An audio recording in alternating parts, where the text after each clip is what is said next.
isso, meu amigo? Que isso o quê? O senhor me deu um empurrão desse? Não conheceu nada? Eu tô comprando aqui, eu pedi licença pro senhor. Pode chamar. Chama quem você quiser. Segurança. Eu não tenho medo de segurança, rapaz. O que está acontecendo? Esse senhor aí, essa senhora veio quando ele me empurrou violentamente. O que foi? Tá pegando aí, meu? Tô pegando nada não, rapaz. Ele empurrou ele. Escuta, por que você empurrou esse senhor aí, rapaz? Não empurrei ninguém não, rapaz. Eu pedi licença pra ele. Leva ele preso. Quer medir força comigo? Quer resolver? Quero medir força com você. Então.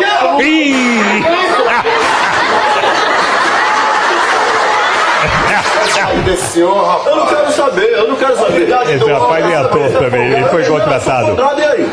Não quer resolver? Vamos resolver sim. Vamos. O que é? O que é, rapaz?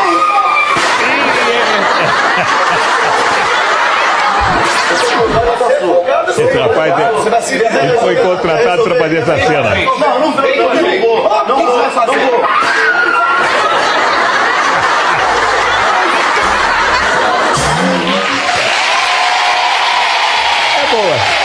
Boa.